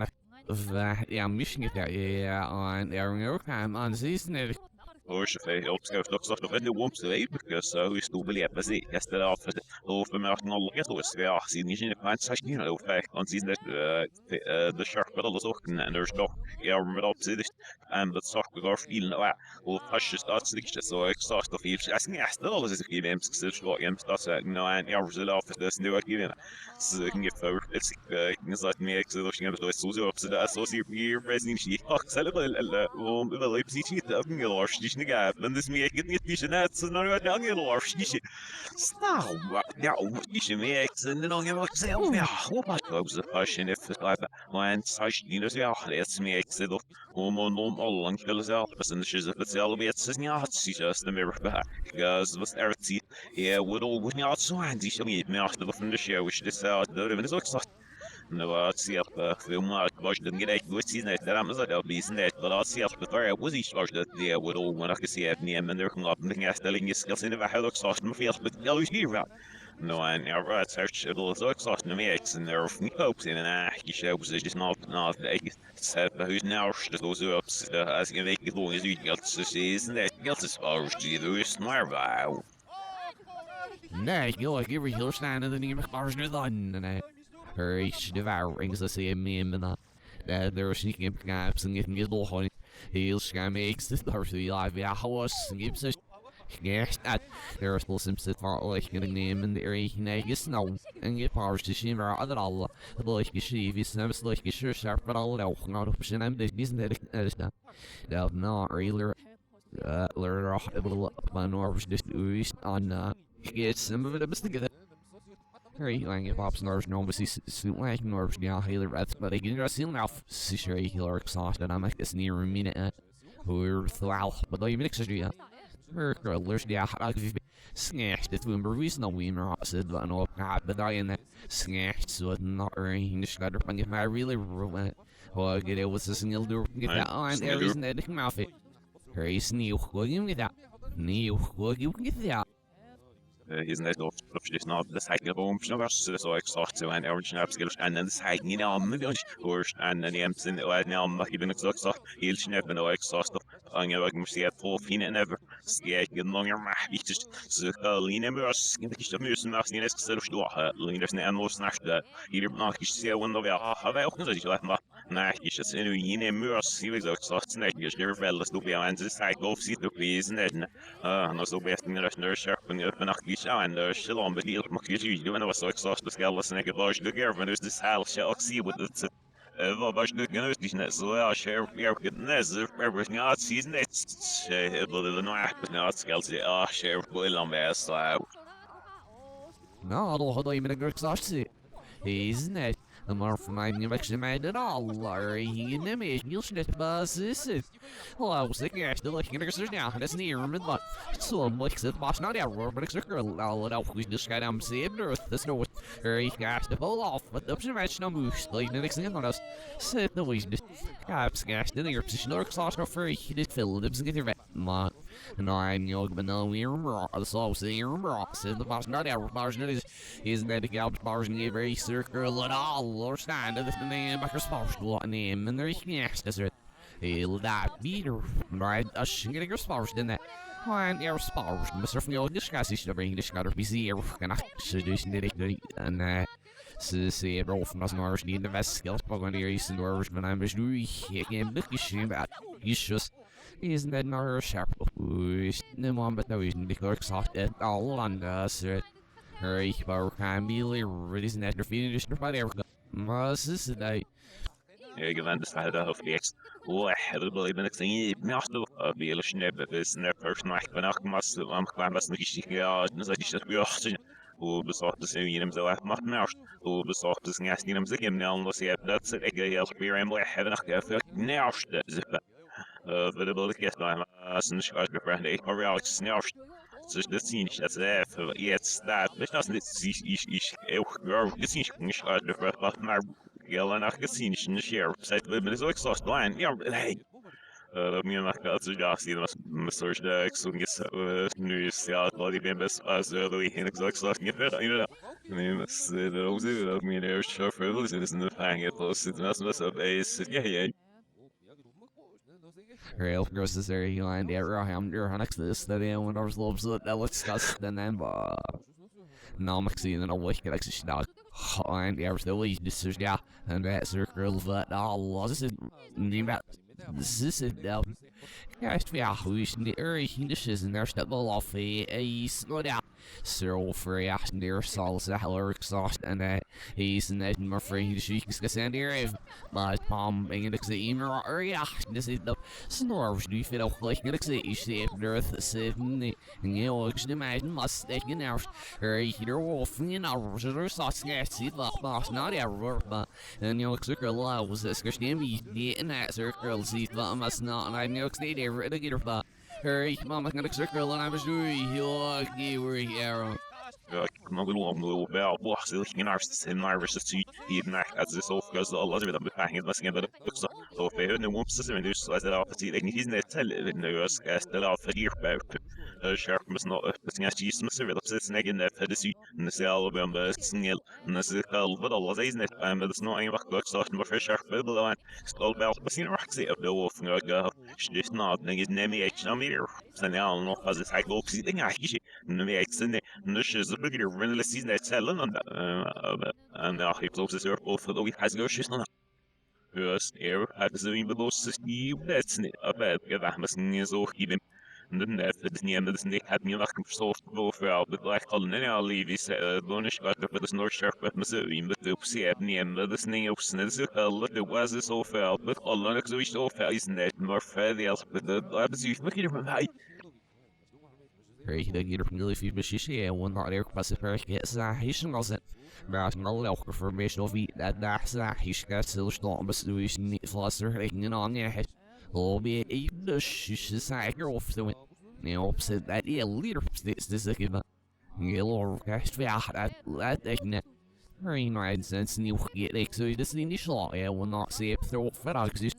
Så jag inget här så cirkel sitter och kan man se inte very serious för det måste inte bli sån att det är bara närström ner i mer väg så låt oss snälla så surf det fang och grejer det nog är steg bara fastring det så sure I think det kalls sig för det Jag sa att jag nejer vi måste köra många kommissioner ska det stanna och precis så för att det var inget kallt bäst så men jag skulle inte så kunna byta det bara så så vi nästa men jag inte bara sen så kallt sitter med stol för sitter vi snart ska stanna det snä ingen stol för nej det är inte kanske det ner med så ner och sin för det alltså men inte så kallt sitter efter det inte och jag så alltså jag inte så kallt längre jag du står has det mer över för like ja men det är ju men det så in sitter men när jag så vad jag kan du stå för sitter och göra det nästa det där jag rör inte för det är inte just the wolf, no, he's not the other planet over in the black. He's just the battle works like yellow puts got there, so it's this is the puppy. Isn't it? Just not do it's yes about us. And the marks no, but he can it's so exhausted sign out just not because the body get nervous out. Nishes the two exhausted we puts that office of the just effects here. Still, I'm saying bella. Even just. وأن الشيء هذا فيصل في عفنا نيجي شعر ذي لو فلوك قالوش إن عاد مدير نيجي سنير رمسين لا عفنا أشتري بالليكس إني أمرس في so يعني لكن يسقط سب ما نام يسوج دبلوك صوص يمزين دوش راح يقف في البوس سنير مزير قاد بيزاي في لا لا ستارت سكول Ställer inte världen det skulle ha bomb eller live ställer inte se någon uppsatt på sätt är något så vi säger Right now, for we say, guess no, there was in the power. Not deeps up. And that I see it. Ma, I'll be lynched over. And I said, there's my eyes and that the way you're in it. I think it's gonna. Ma, was going to the governor. Get some business to sit there. Her office at the word no way. Name of the power gets the lurks off net. Now for the races, Nafadina was snipping shwani. He being me when those are curler than the salary. Nine in my curtain up in the castle of snap it but all long he lives the lurks off there. He did accident on the same nurse. Ma. Up now, so are you for sure? He's not singing so much. He did. Hey.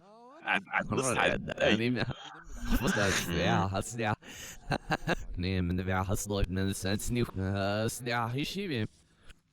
Lilla ungefär uppstår exakt det sättet jag stiger mig i det läget man så det här så vi skulle upp det och vad är det då en skatt så sätt det men det då som aber exakt känna vi ska inte vara nu even buying in back så sätt och fick det nej jag dem det så kommer jag att så helt alls sen och det engelsk är så rätt så in position det fällen nej jag faktiskt alltså det så har då vi där så det jag hade jag sett det med att det jag ingen uppsagt i besatt det.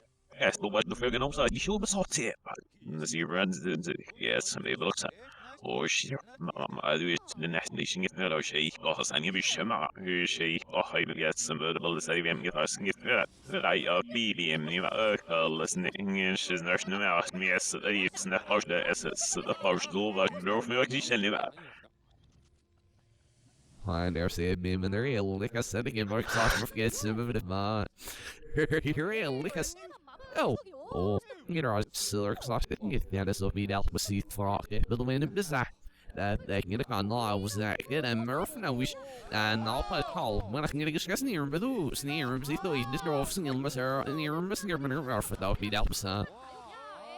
Said, think it's some more.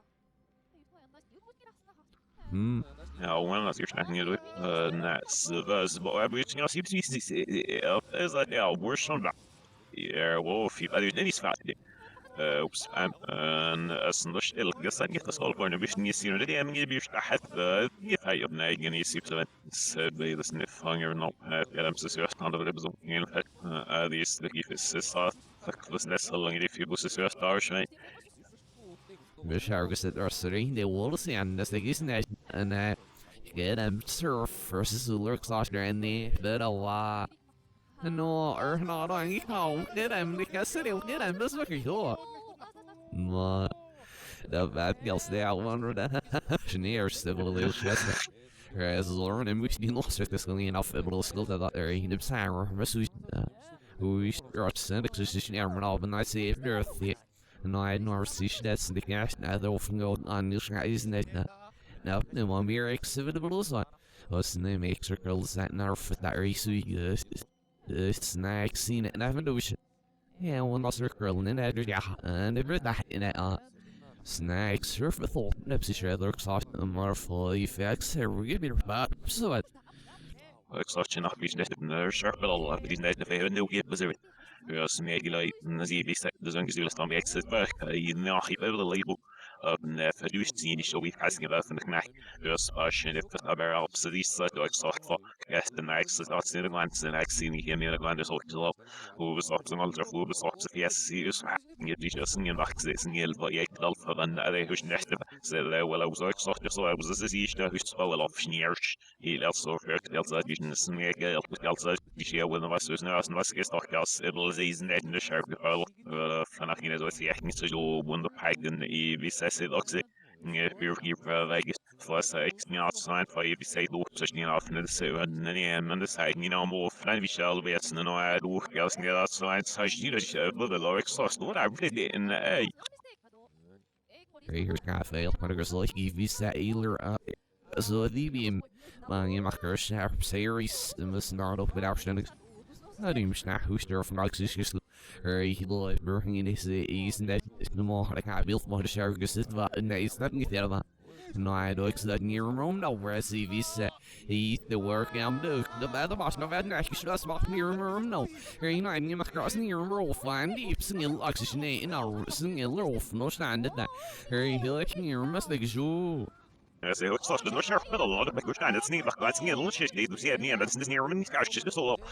vi ställer bara jag inte då flyger det mig så här ni men snälla så vi sen next snäll gas det är det ser ni men det är ni men då mycket snäll gas det så sharp med alla de snälla season det nej now men snaps ska känna det snart man kan se ni säger det så Sarah was again so exhaust for ser ni men det ni kapsen gäller ni ska ju vill gå in då det near off jag har mycket det ser sen då det chance like the best I have the balloons near him so out but I've been who was opposite version is you get seven not with the all over in my rank it's the flash so the my rank doing was near him that wax so stadium you know it was not doing back to the little way looking at the Louis seen this you know we should all over us and you're sharp man but so game looks near him there we don't see there we see that we had the idea when it's but so because you Louis then you see so you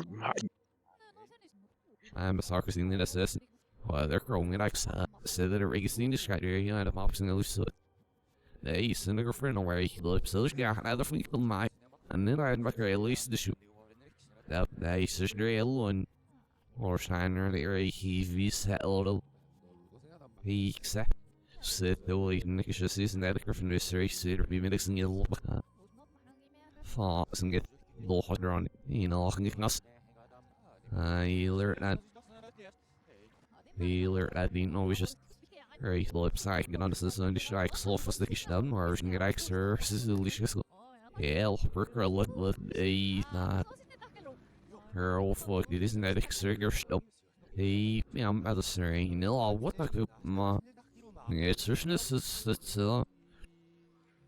or as if you left from the fire birds the fellow friends that you didn't used to be maybe man little with the way in our feathers have and I can see snambers. Well, was a little working to feel I see the staff out say the weapon shows this and so you go either of Naki. Was no we was just listen to what the classical is Naki listen staff out off here I'll see that staff out for you shall the call for your Naki. The really Rocky the help leis nesta boa bem nicht sich für no witzige mit Staff auf nur sich il sich Kijk maar naar de rest die schon is on Oh, sister was fat race, nor was no middle of you, as shad, Hello? Fasen get there, Snap, all stir from Oxy Sheeler and our condash, nor exhaust, there, hero for Darster, Medicine, must seek in Sealer, room, it must well, when exigim him. Snare, scat, value, who's, you know, unknown. Was star off, I shan, Slan Alpha, or exhaust the service in that, so in this is savior. Well, I say, it's ideal, her sure. Ilius, extra više, exhaust egentlig ikke var selv med Arsenal, fordi næste er de så siger, men det er noget som jeg har flyst og så behøll og ne lång i langt man siger der var exhaust egentlig som der sig de siger kan nok så ud ingen af os når som vi men så gælder for leader for nemen isn't that no yet I mean if on you will walk with isn't that no which well yes around that geld so sitting that is that healthy yes I see here so nips and you help there so get you And as the Solgar surfer, IBM said lurks off to surface net. That could push them grosser than notionary yoga when I. Her off was a. And her old bizarre series if you're slaw. Her 8 years, Vicky would. Can't really feel her stop.